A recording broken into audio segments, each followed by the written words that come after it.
Hello, dear. Welcome to Smart English Stories. I hope you all are fine and doing well.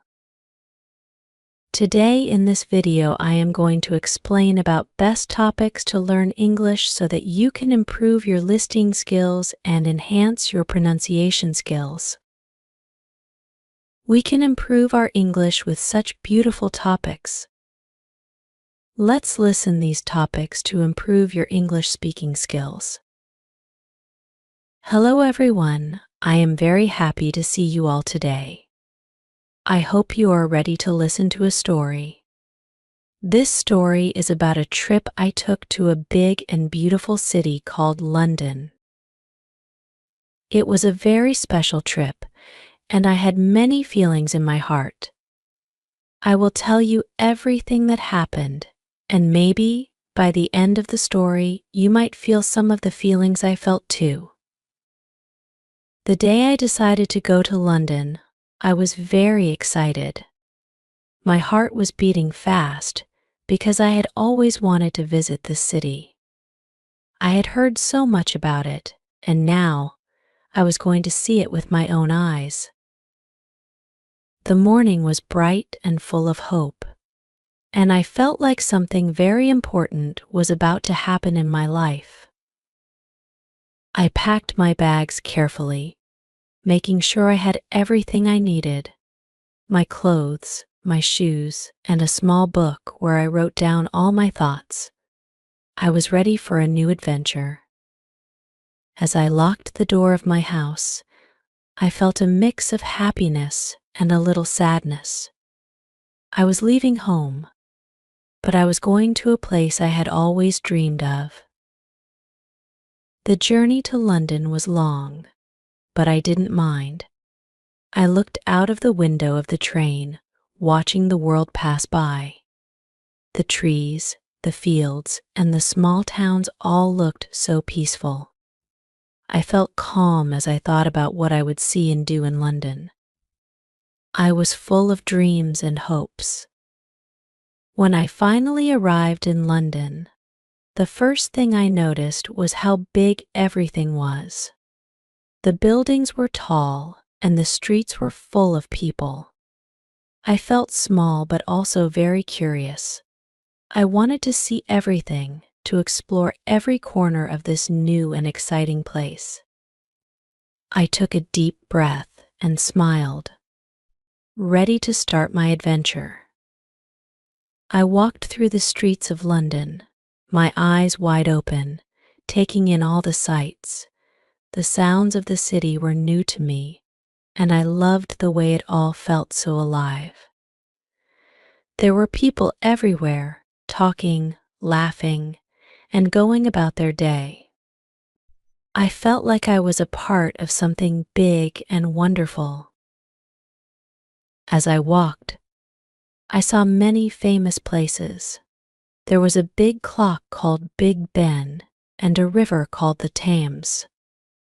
I had seen pictures of these places before, but seeing them in real life was different.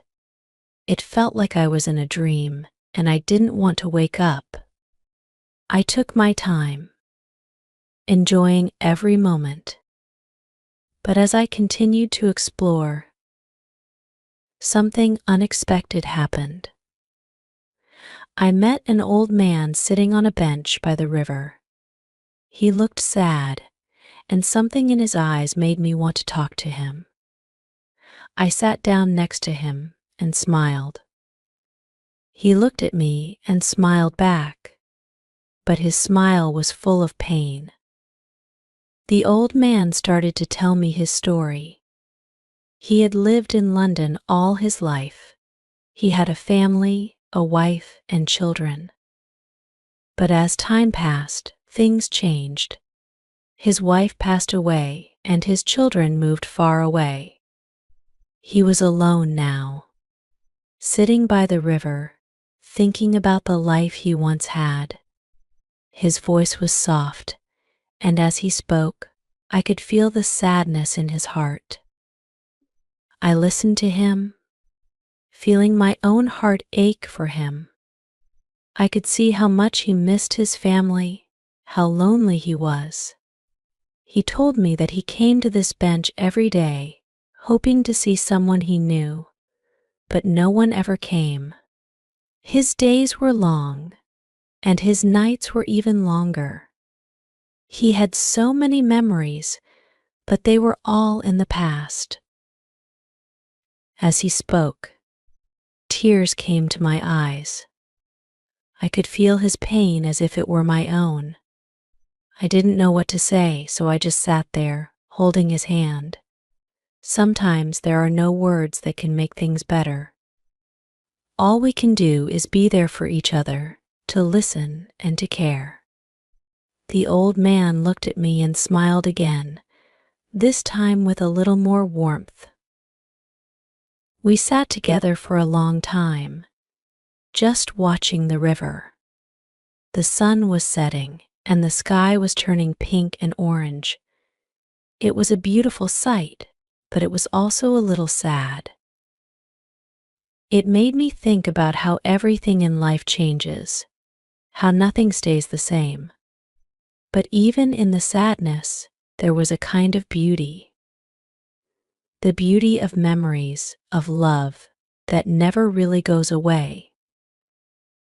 Eventually, I had to say goodbye to the old man.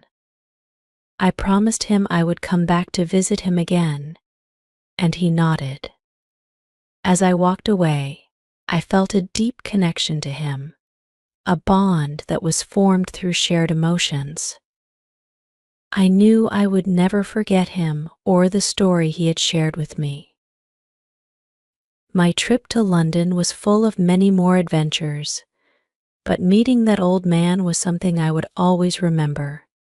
It taught me that even in a big city like London, where everything is new and exciting, there is still room for simple human connections. It reminded me that we all have stories to tell, and sometimes those stories are full of sadness, but sharing them can bring a kind of peace. As I left London, my heart was full. I had seen so many wonderful things, but it was the people I met, the stories I heard, that stayed with me the most. I knew that I would come back to London someday, but even if I didn't, I would always carry a part of it with me.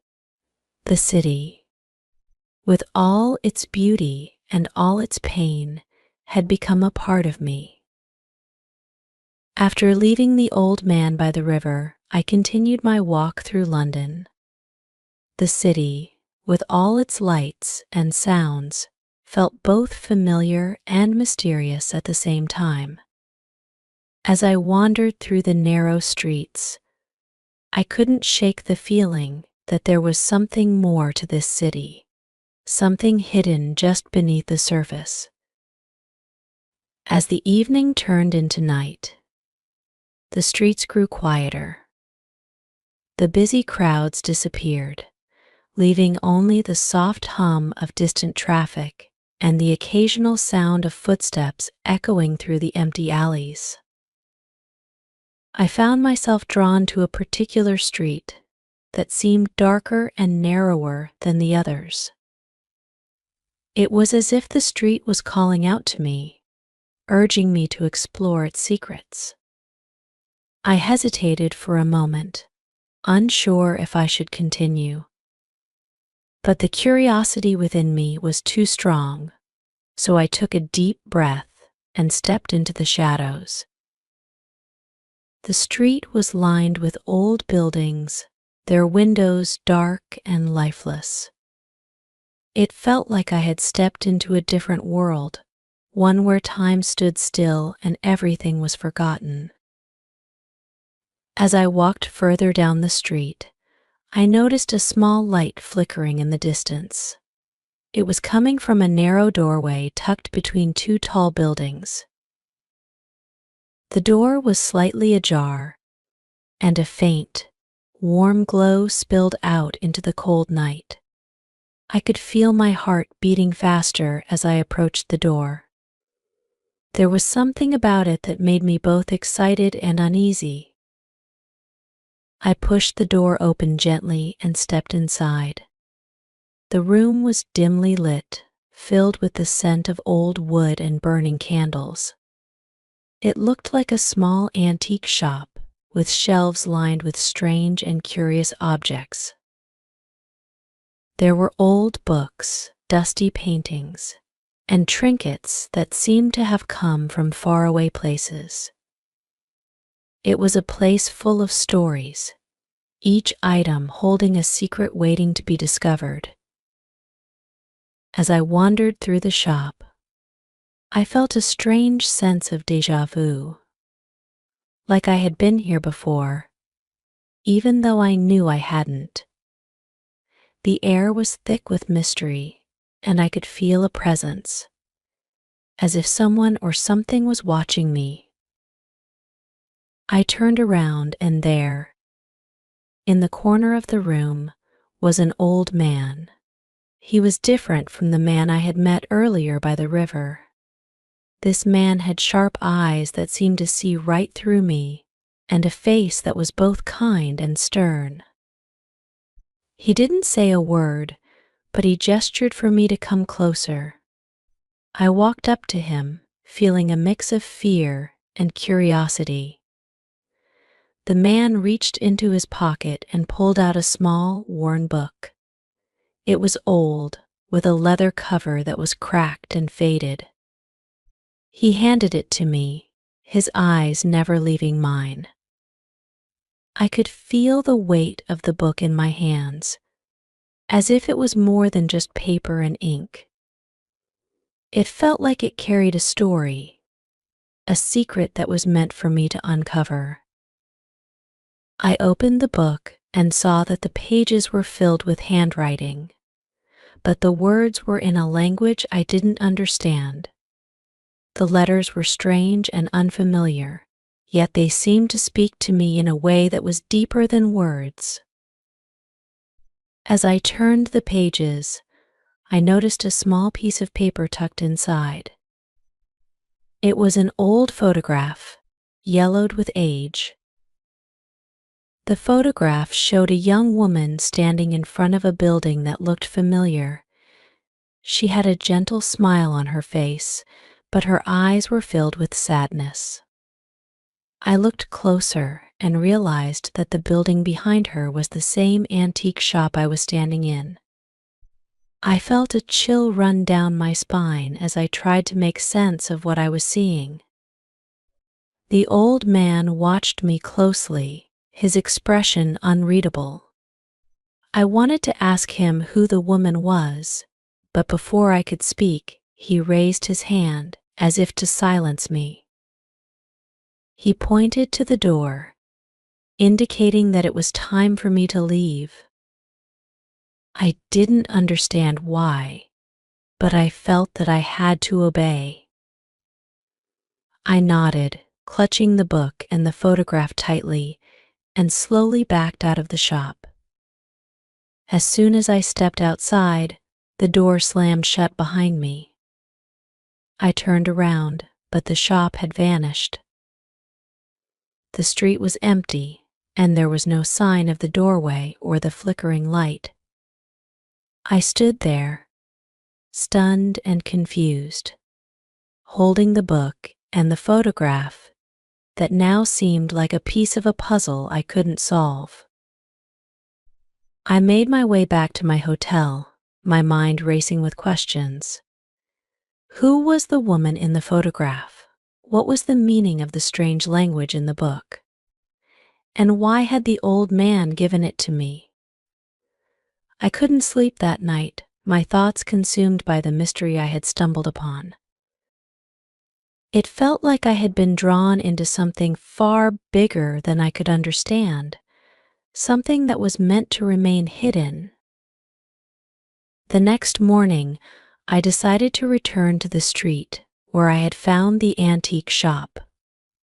I retraced my steps, walking through the same alleys and turning down the same narrow street. But when I arrived, the shop was gone. There was no trace of the old man, the doorway, or the light. It was as if it had never existed. I spent the rest of my time in London trying to make sense of what had happened. I visited libraries, museums, and old archives, searching for any clues that might explain the strange encounter. But no matter where I looked, I found nothing. The book and the photograph remained a mystery, their secrets locked away in a language I couldn't understand. As my trip to London came to an end, I couldn't shake the feeling that I had been given a glimpse into a world that was hidden from most people.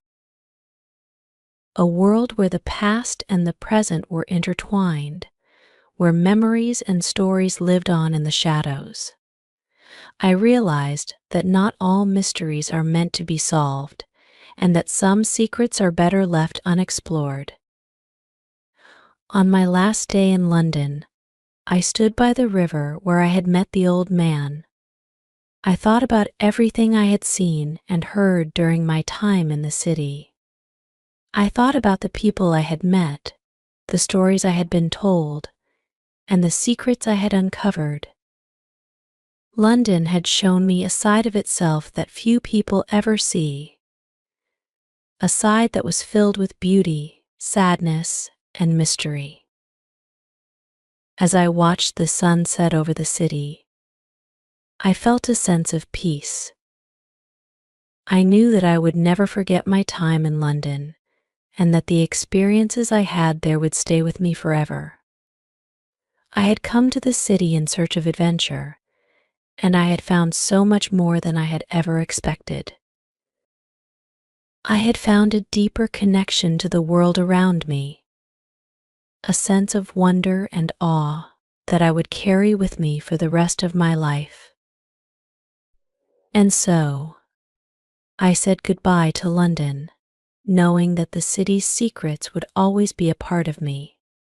I returned home, my heart full of memories, my mind full of questions, and my soul forever changed by the journey I had taken.